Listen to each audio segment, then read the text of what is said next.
So incy spider went up the spout again. Ibang klase ang lumalaganap na dilim. Itim na itim ang paligid na tila nagbabadya ng padating na lagim. Niyakap ng malaking takot ang mga mamamayan ng barangay Sapang. Ilang araw lang kasi ang nakakaraan ay may dumating na isang matandang kukluban sa kanilang lugar. Nakakatakot ang itsura ng matanda. Mahaba ang buhok nitong lumalagpas balikat. Mayroon itong bigote at puting balbas na halos sumasayad sa dibdib. Malalim ang mga mata nito na kapag tinitigan ng matagal ay nawawala ang kulay itim at nagiging kulay puti.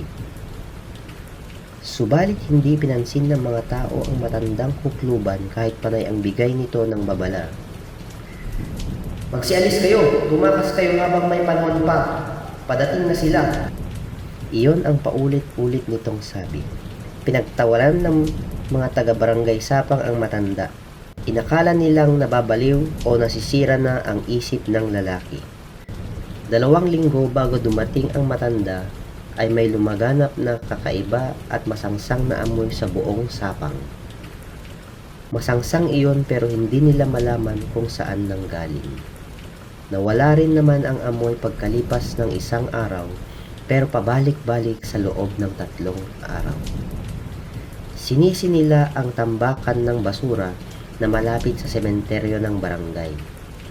Anila ay sa mga bulok na basura marahil nang galing ang amoy. 30 araw matapos nagbabala ang matandang hukluban, halos 5 pa lang ng hapon ay lumaganap na ang dilim sa komunidad.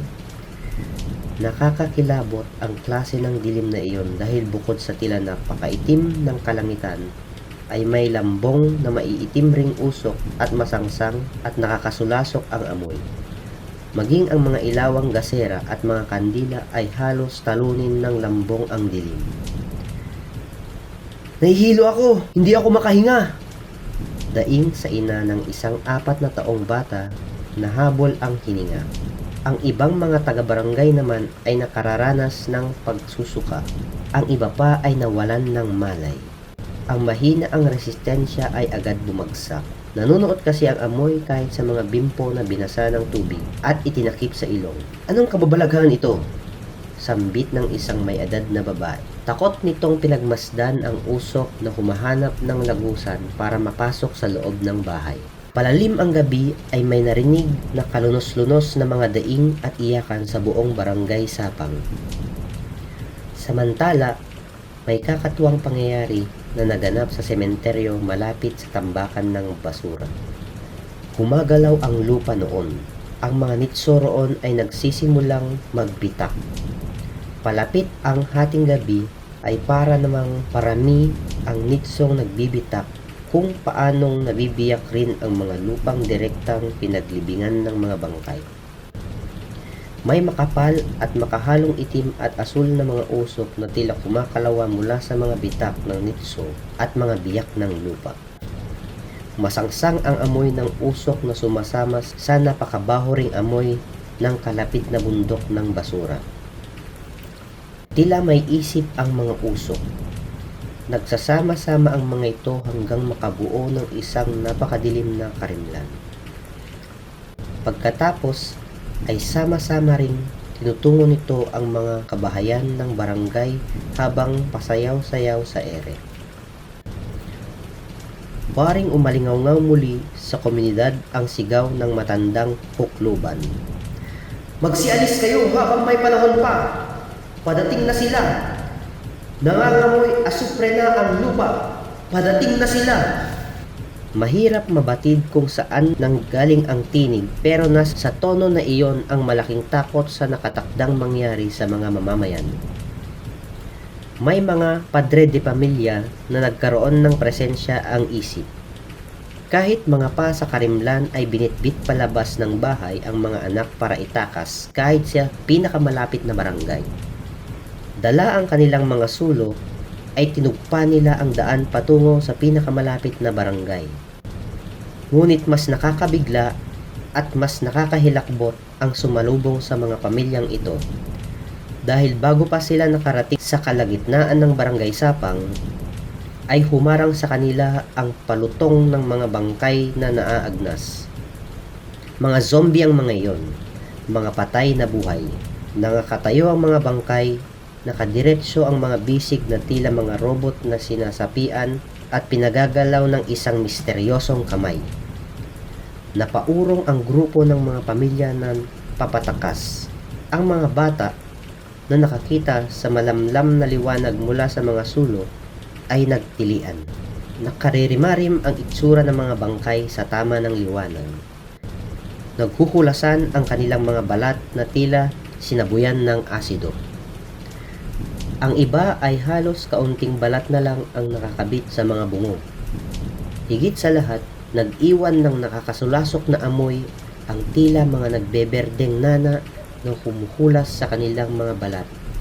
Nakawala sa pagkakahawak ng mga ina nila ang mga bata na sa matinding takot ay tila mga trumpong inihagis sa lupa.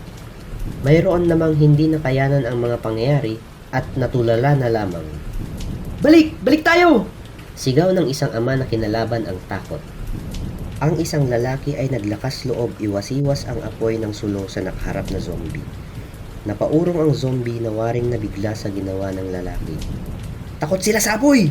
Sigaw ng lalaki sa mga kasamaan. "Silaban natin sila!" May nakarinig sa utos ng lalaki at sinunod siya. Umurong ang mga zombie. Takot sila sa apoy. Pero dahil sa rami nila, nagawa nilang paligiran ang mga tumatakas na pamilya. Ang lahat ng maabot ng kanilang mga kamay ay kanilang pinapatay.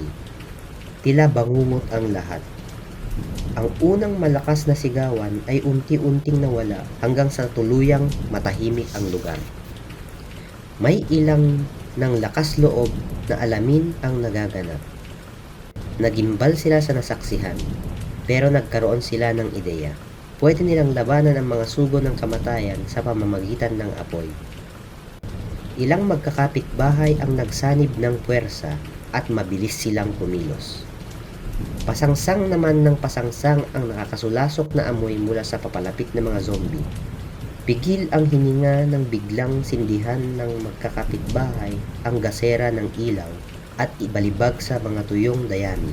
Sumabog ang gas sa mga dayami at dagling kumalat ang maliyab na apoy. Nagsiurong ang mga zombie. Kinuha nila ang kanilang mga ilawan at nakaimbak na mga kerosina. Ginaya nila ang ginawa ng iba pa. Nagliwanag ang dakong iyon ng Barangay Sapang. Ang mga usok na itim ay kitang-kita sa mapulang kulay ng apoy. Tila nais talunin ng usok ang liwanag na kinakatakutan ng mga zombie. "Apoy pa!" Sigaw ng kalalakihan kapag nababawasan ang apoy na naghihiwalay sa kanila sa mga zombie. Nagpalakpakan ang mga tao nang makitang nag-alisan ang mga zombie dahil sa patuloy na pag-aapoy ng paligid. "Natalo natin sila!" sigawan nila. "Bantayan natin ang sindi ng apoy. Huwag nating pabayaang mawala ang dingas," sabi ng isang lalaking may edad na. Panay ang dasal ng pasasalamat ng lahat. Bagamat hindi tuluyang nawala ang usok na may nakakasulasok na amoy, ay alam nilang ligtas sila sa mga zombie. Pansamantala, dahil lampas hating gabi, bandang 1:00 ng madaling araw ay unti-unti nang naubos ang mga dayami at tuyong mga damo na nasilaban. Hindi na siguro sila babalik. Waring gustong papaniwalain ng isang lalaki ang sarili para mawala ang kaba. Unti-unti tuluyang nawala ang apoy. Nakamasid ang mga tao, bata at matanda, sa pailan-ilang paglipad ng mga alipato na namamatay bago pa makataas sa ere. Lumaganap ang matagal na katahimikan. Nakikiramdam ang lahat sa sunod-sunod na nagaganap. Kalahating oras makaraan, muling sumingasing ang amoy na halos makapagbaliktad ng sikmura.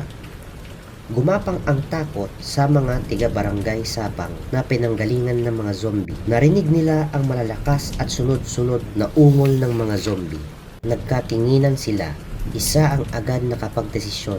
"Lahat na maaaring sunugin, dalhin dito. Kailangan mapigilan natin sila. Kung takot sila sa liwanag, tiyak na pagsikat ng araw ay ligtas na tayo. Maaari na tayong tumakas." Nagkaroon ng pag-asa ang mga taong taga-barangay Sapang. Pinagkukuha nila ang magamit na maaaring mag-apoy. Mga kahoy na panggatong, bilao, basket, tuwalya, damit, basahan, sombrero, at kung ano-ano pang maaaring kainin ng apoy. Muli nilang sinilaban ang mga ito. Tinitipid nila ang mga kerosina at gas. Instruksyon ng pinaka-leader ng grupo. Nag-uungulang bumalik sa dilim ang mga zombie nang muling magliwanag ang paligid sa pagliyab ng apoy. Naisip ng mga tao na hindi nila maaaring iwan ng walang apoy ang lugar na iyon. Ang iba ay pinagtatagana ang kanilang mga pinto, mga bintana, mga haligi at iba pang yari sa kahoy. Iyon ang ginawa nilang panggatong.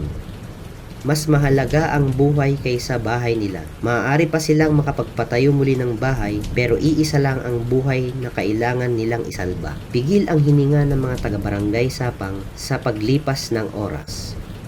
Wala silang tulog pero hindi sila nakadarama ng antok.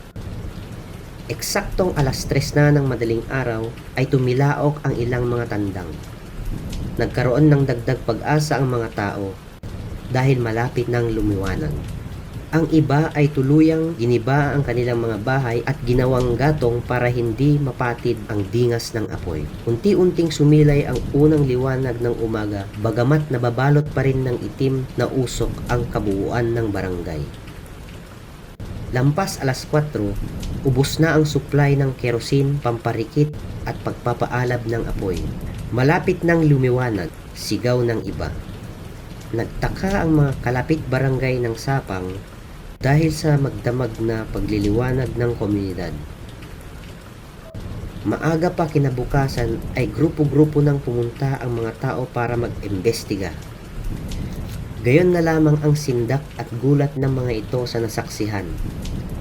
Wasak ang halos buong kabahayan ng pamayanan. Sunod ang malalaking bahagi ng bukid na narating ng lumalakad na apoy na ginatungan ng mga taga-barangay. Ngunit hindi iyon ang mas nakasisindak, kundi ang mga tira-tirang bahagi ng mga laman ng tao na kinain ng mga nilalang na hindi pa nila alam kung ano.